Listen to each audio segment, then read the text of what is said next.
Here it is, the long-awaited video of our honest review of the Mercedes-Benz SL R129 Roadster. We took some time to prepare this video review because so much has been said and written about the SL R129 in numerous video reviews and articles that it would be challenging to do justice to this amazing masterpiece from the venerable Bruno Sacco. What could we possibly tell you that you would not already know about the SL R129? We at H&L Classics have owned, driven, and restored the SL R129 for more than a decade, and this review represents our thoughts and feelings about the car, and we hope that it would help you understand what it is like to live with the SL R129 for as long as we have.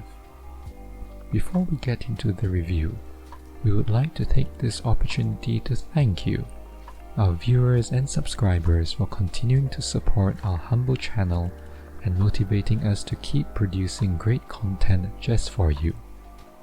We have reached a milestone of 3,000 subscribers, and we could not have done it without your encouragement and support.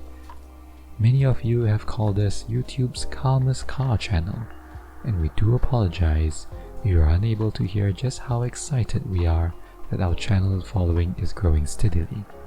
Please leave a like and subscribe if you haven't already. Once again, thank you.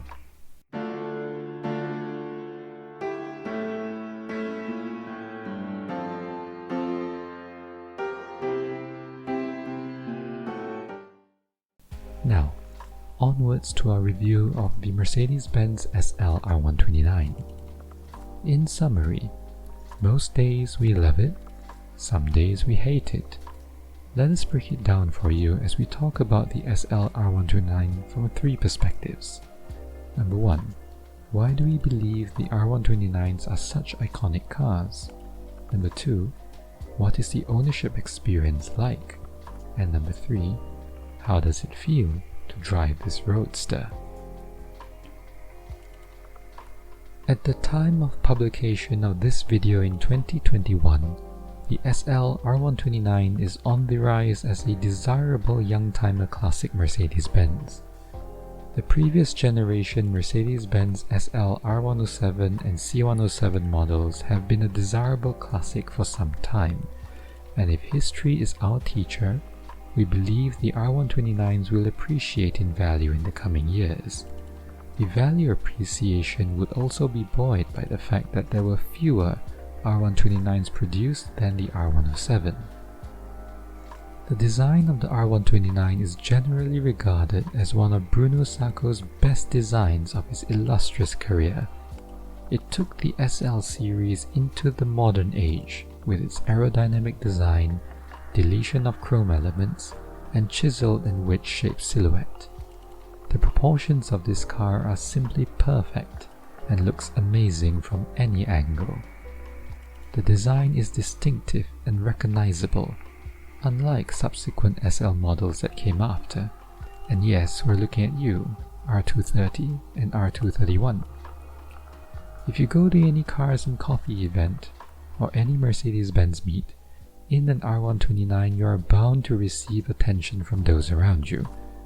More so if you arrive topless, and by that referring to the car, of course.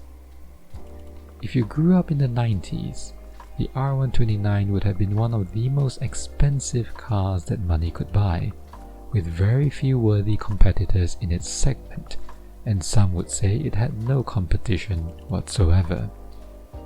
With a wide range of engine choices, timeless design, and impressive electronically retractable folding roof, the R129 would be the choice of the movers and shakers of the world in the 90s.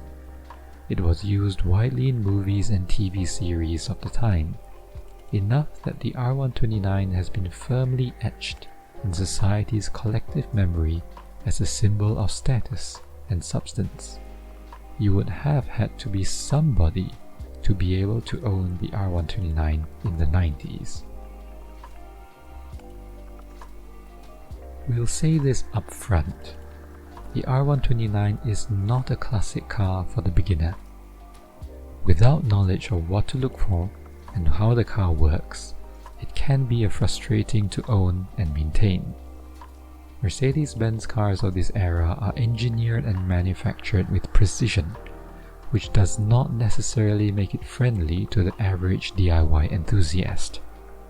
Alternative compatible parts are few, and the R129 is quite intolerant of MacGyver-style repairs.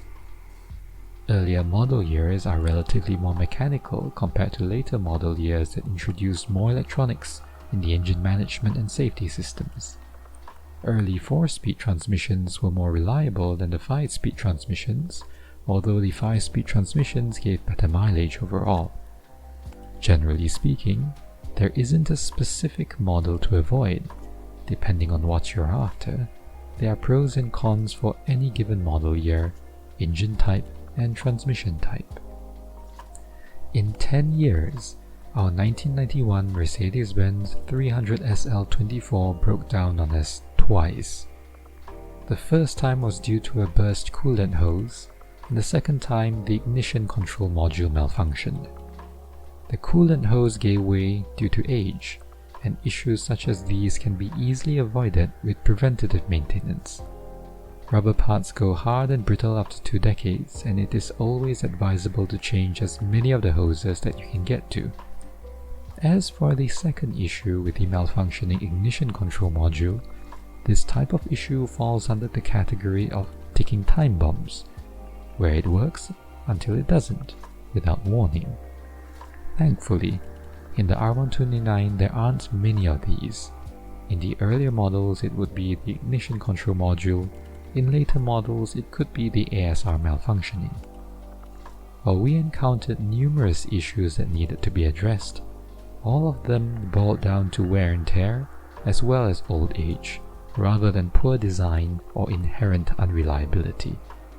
After repairs, issues did not reoccur. Safety-wise, the R129 does not disappoint. We know, because we have totaled one before and survived. We're about to show you images of the wreckage, which may be disturbing to some viewers, so please feel free to skip ahead to continue on with our review. This Mercedes-Benz SL R129 hit a tree head-on in excess of 100 km per hour. The impact was severe enough to rip the engine and transmission right out of the chassis and toss the hardtop into the ditch. Fortunately, the driver survived with relatively minor injuries. The boffins at Mercedes-Benz in Stuttgart engineered a car with safety systems that were way ahead of its time. Despite the R129 being nearly 30 years old at the time, all the safety systems worked as they should.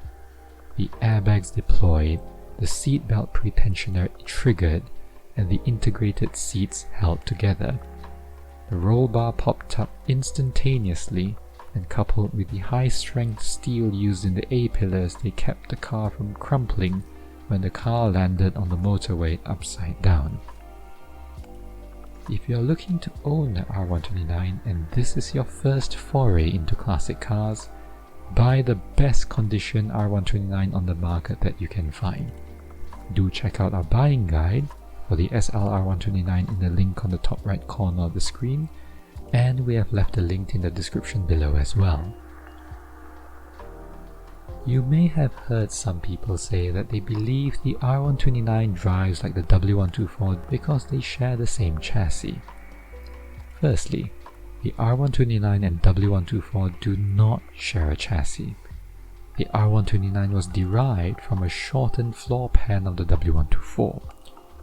Secondly, the R129 was designed with the V8 and V12 in mind, whereas the W124 had to be sent to Porsche to modify the chassis to accommodate the M119 engine to manufacture the legendary 500e.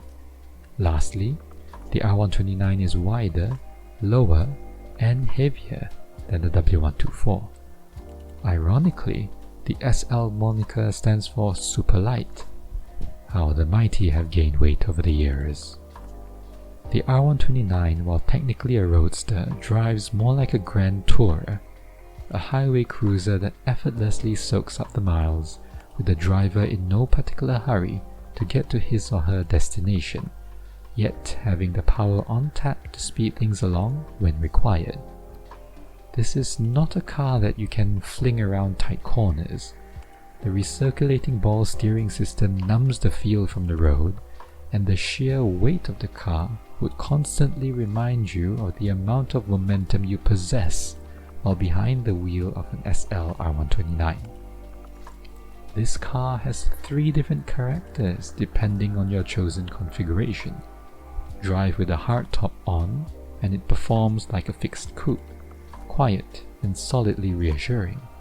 Cruise with a soft top on, and the exposed soft top mechanism makes the car feel more mechanical, with more external noise penetrating the canvas top.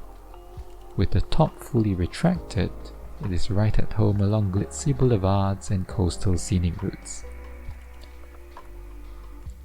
There is something oddly satisfying about how solid the R129 feels and sounds. The key fob is weighty. The sheet metal feels thick. The doors open and shut with a vault-like thud. That Mercedes-Benz leather smell when you glide into the supple driver's seat. The harmonious roar of the engine coming to life when you twist the key. That little light show and dance of the needles in the instrument cluster as the car settles down. That signature sound of the Mercedes-Benz gated shifter when shifting from park to drive. Depressing the heavy organ pedal would glide this almost 2-ton vehicle effortlessly wherever you point the steering wheel at towards whichever destination you so wish. We hope you enjoyed our review of the Mercedes-Benz SL R129. Leave a like if you enjoyed it, and subscribe to see more of our videos in the near future.